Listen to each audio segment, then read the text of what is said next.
This is the Big O Show. This is the Big O Show. The great Matt Verderame, ready to go. He is going to the Super Bowl. Yeah, baby. Yeah, 4 trips now for them in 5 years.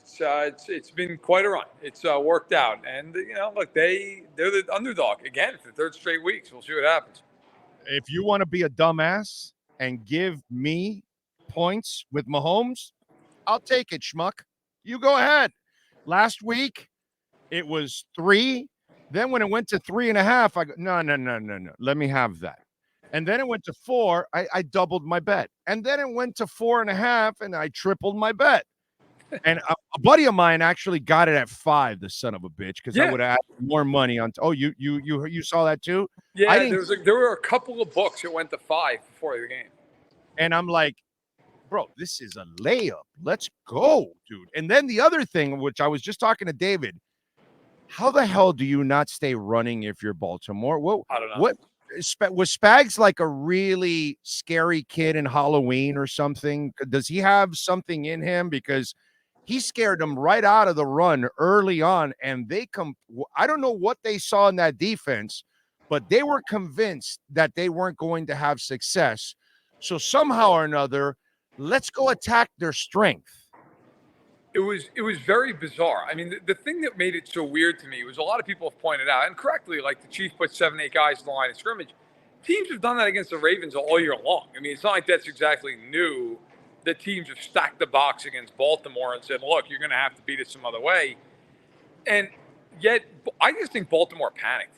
Like, I know that's not like dynamite and over-the-top analysis. I think when they saw the Chiefs go down the field on their first 2 drives and score 2 touchdowns, I think they started to just feel like, okay, we got to score. We got to match them. We got to match them. And they got away from who they are. I mean, once that game turned into Jackson throwing the ball against that secondary, the game was over. Like, the Chiefs might have the best secondary in football. No, there's no might. There's no might. And to sit there and throw the ball against Snead and McDuffie the entire game was just insane. I honestly, when they got to halftime at 17-7, I felt like the game was over because I just didn't think Baltimore was going to be able to score enough. And look, it took a couple of end zone turnovers, but in the end, I didn't get it. I don't know how if you're Baltimore, you hand the ball to your running back 6 times in a game that was 1 or 2 scores the whole time. It was very bizarre. Yeah, I did not understand that, and obviously, but again, you played right into their hands, and you saw all those deep balls. And by the way, I don't know if you caught the announcers during the game. I don't know where were you watching the game or you were just watching it live, so you weren't listening to the announcers. But they kept searching for an interference flag, which there were a couple times that, like the end zone one with Likely, it was kind of a little interference, but the pass was so short. Yeah, they're not going to call it. And then there were a couple other ones that the passes were so overthrown. All those deep balls pretty much were overthrown. And the interesting part that I tell people, the 2 big plays he made, one came out of a sack that should have happened, and he gets out and he throws that bomb, okay, which you're not going to live like that. More often than not, you will end up sacked. And then the other one was they tipped your pass, which is a negative, but your athleticism, you went and caught the damn ball. But just like the pass that you try to throw to the side, and Chris tips it down, boom, it's over. And so these are all the things that I think I don't – and there's a part of me also, by the way, it's not all on Todd Monken. It's also on Lamar because I think Lamar had a hard-on this year to prove to people that I'm a pocket passer. And so that's why, to his credit, he stayed patient in the pocket as much as possible to find people.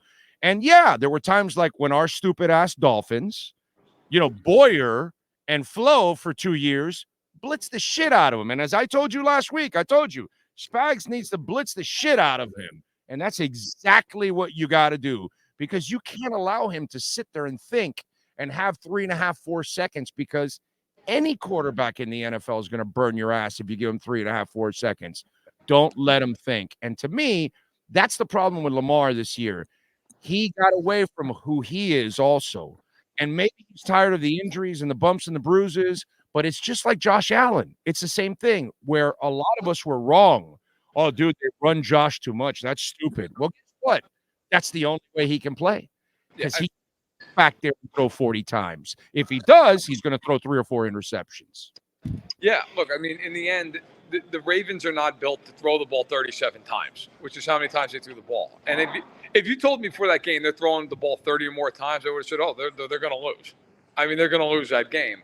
They panicked. And I think one thing that in that game really shone through was the experience and the lack of it in some cases. You know, I mean, you have before the game, Justin Tucker's on the side of the field, and he's kind of getting in Mahomes' way. And it's like, what are you doing?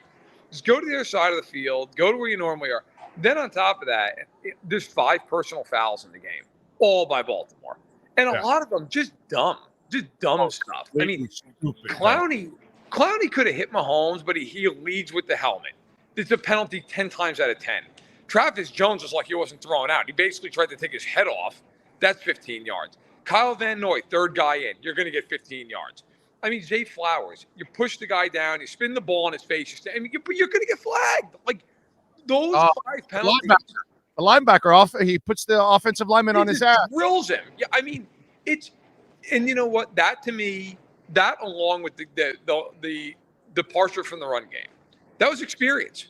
That was just panic and not knowing what to do. I also think, frankly, Kansas City did something I didn't think they could do. They just bullied him. They just intimidated him from the start of the game. Physically, they had a 7-minute drive and a 9-minute drive to start the game. They basically just said, "Look, we're gonna push you all over the field." And to Baltimore's credit, in the second half they responded, but by the time they responded, they were down 10 points, and it was too late. What I love is your team sucked running the ball, but they kept doing it. But you didn't stop because you kept those linebackers and that D line honest. Right. They knew, because the beauty of that is, and again for the Ravens, and by the way, for Todd, if you're watching, if you run more, there's like less people like getting after your quarterback, moron. You know what I'm saying?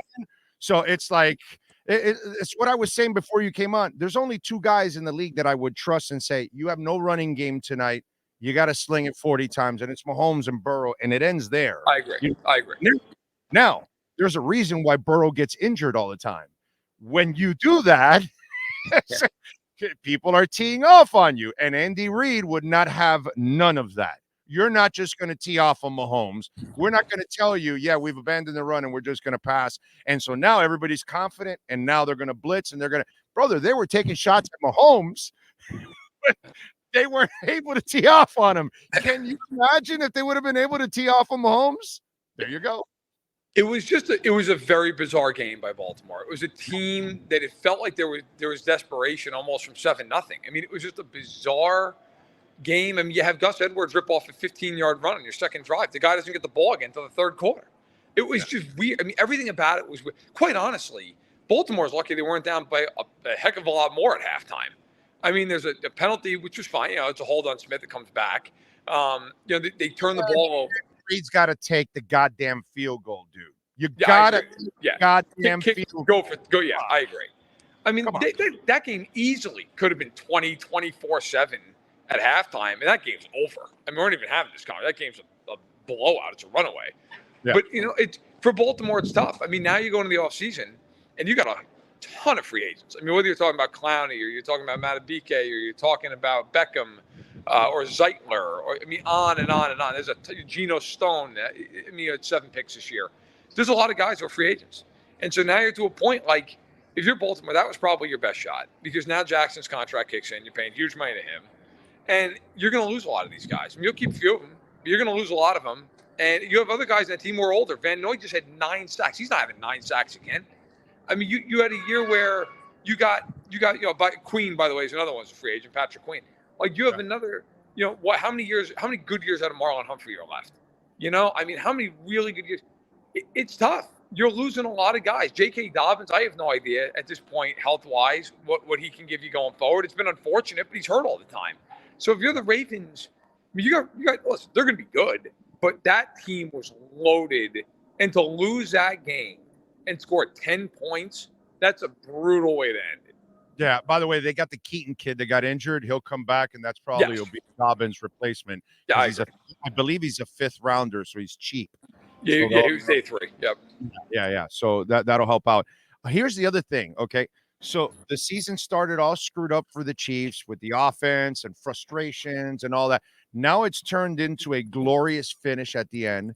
But then the other thing that's kind of developed that we didn't see coming is this the best defense that Pat Mahomes has ever had? Oh, yeah. Oh, God, yeah. Easily. I mean, they in Baltimore, probably the 2 best defenses in the NFL this year. I mean, that was the one thing we talked about it last week, I believe.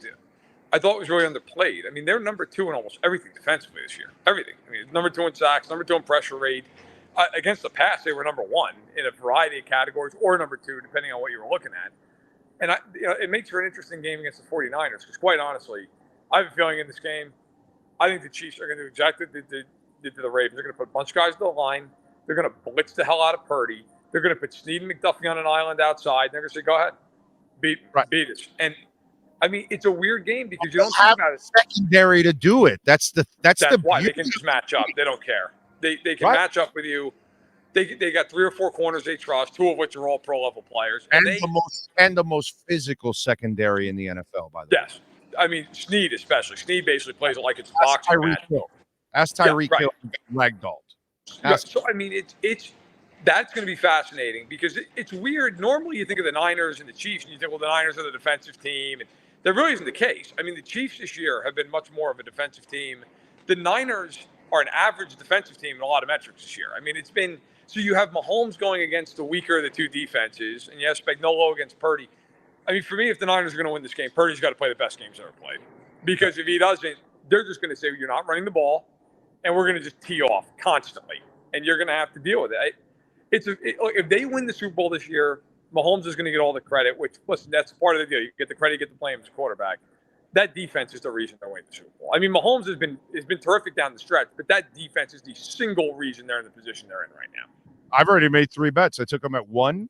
I took them at plus 1.5, and I took them at plus 2 now. You want to keep doing that? Go ahead, bro. You want to keep giving me points? Go ahead. I was shocked. I got to be honest with you. Watch me take the money line also. Okay? I was shocked. I was shocked they were an underdog in the game. Like, when that line broke, I respect San Francisco, but I was like, it's Mahomes and Purdy. You're going to take – I'm not a gambler. I don't bet. But to me, if I ever did, that'd be like a mortgage payment on that. Like, you're going to – I mean – you have Mahomes and Purdy, and Mahomes is playing against the worst defense.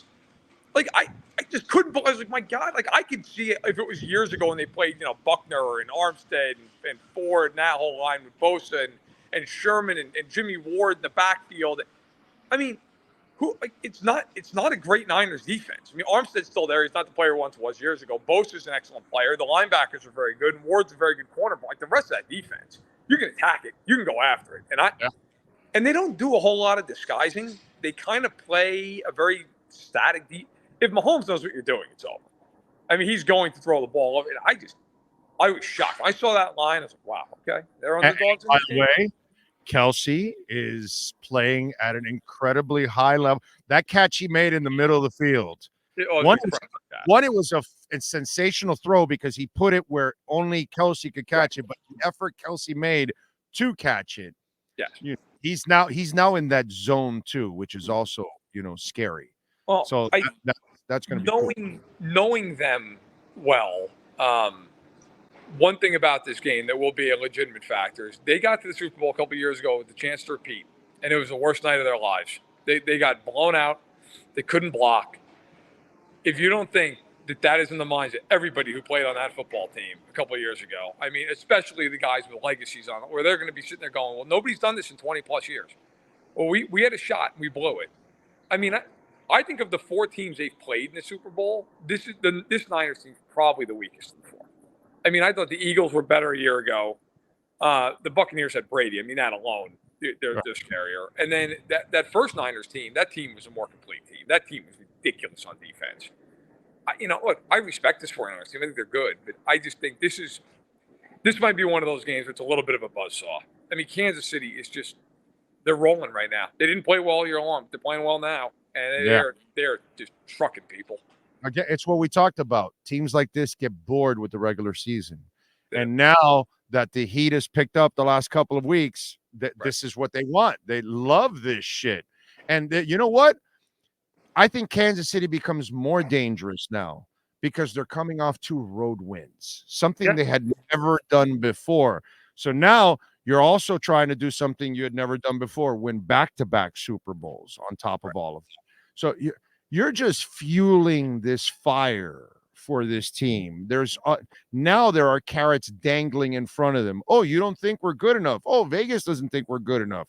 Oh, okay, great. Oh, you think we're over the hill? Oh, you think we can't play? Oh, you think Kelsey's done? Oh, you think, and so you just given them also bulletin board material, and then and then this defense has surprised us to be as great as they are now too. On top of all of that, because this secondary that they drafted 2 years ago has matured into the best secondary in the NFL. That's some pretty impressive shit. It's funny. A, you're right. But B, they've been underdogs 4 times in the last 2 years in the playoffs, and obviously they're 4-0, and they've won all these games. Listen,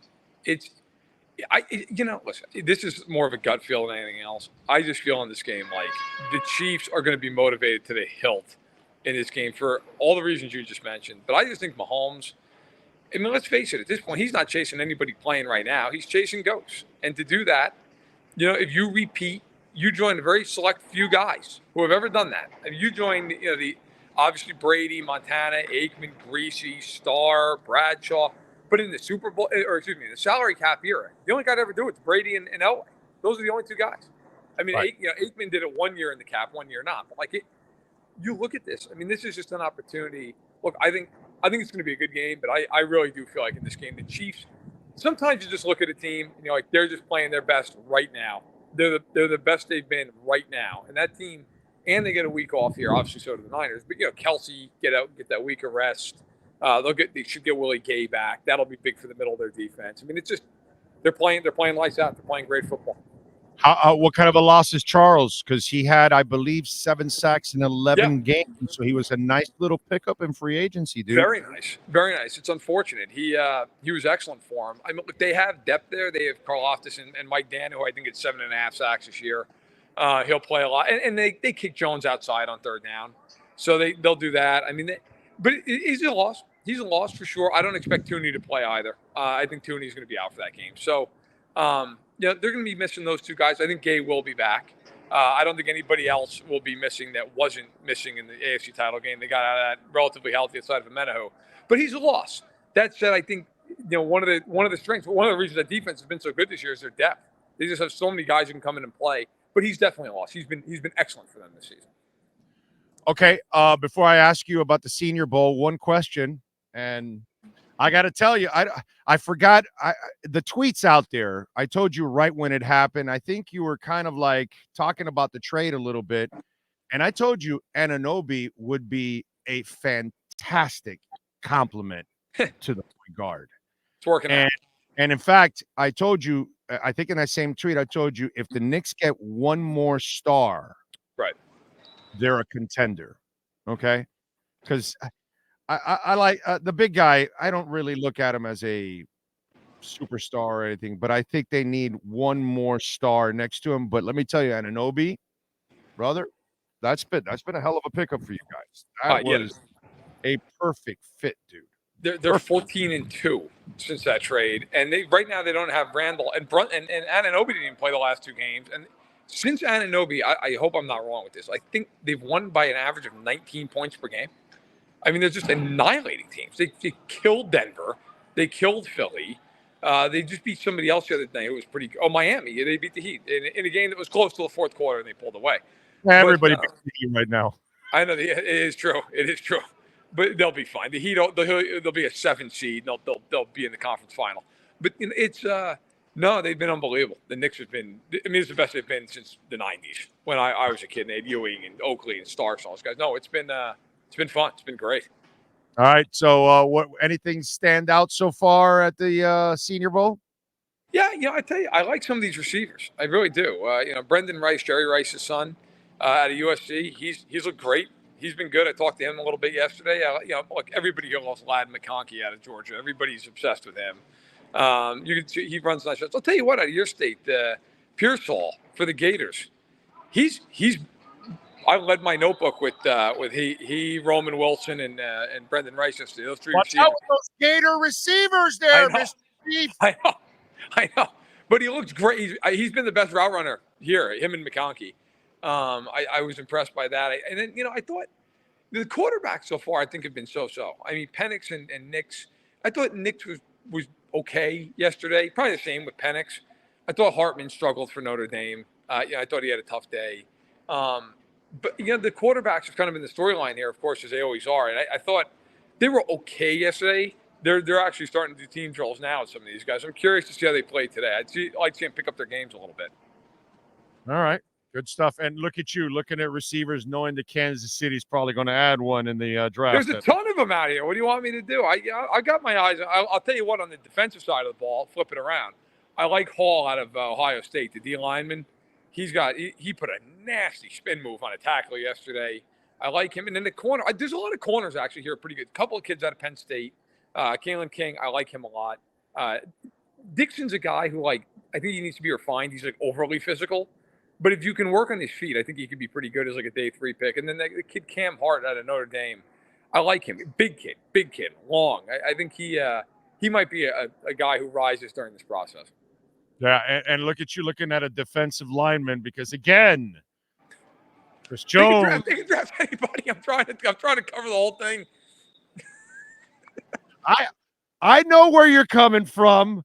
I know your Chiefs. I know what they might be looking for, so I understand. You always play chess, bro. I know. The rest of us are playing checkers. You're playing chess. All right, what do you got going on Sports Illustrated so folks can check it out, my friend? Actually, so I will peddle it one more time. So right now, this week, it's a 5-part series, and it's the 50 most influential teams in NFL history. Go online at SI.com. Go check it out. Today, it's 30 through 21. We're releasing them 10 teams at a time, so the first 30 are out. I'll tell everybody here, the 1984 Dolphins are already released. They're out on the list. There's another Dolphins team to come, as you can imagine. But listen, go check that out. I interviewed Nat Moore for that part of it. It's been great. It's in print. It's 16 pages if you want to read it in print. But the word count is cut down significantly in print because it has to be. Online, it's about 5,000 words a day. But it is not just me. It is panelists talking, but it is also guys like Nat Moore, guys like Dan Fouts, guys like Bob Trumpy, Joe Namath, you name it, they're in there. So please check that out. It was a 6-month-long piece of work. It took a while, so I'd appreciate if people go read it. Nat Moore, one of the finest human beings on the entire planet. Great guy. Okay? You will not find a better human being than Nat Moore. He is just outstanding. And so are you, sir. Follow Matt Verderame on Twitter at Matt Verderame. And catch his work there at Sports Illustrated. Matt, as always, have a great week, my friend. Enjoy Mobile, and I'm going to miss that barbecue with you. I know. I'm going there in about a half hour. I'll miss you. Take care. You got it, brother. Be good. There you go. The great Matt Verderame. We love him, man. Great segment, as always. We appreciate it big time.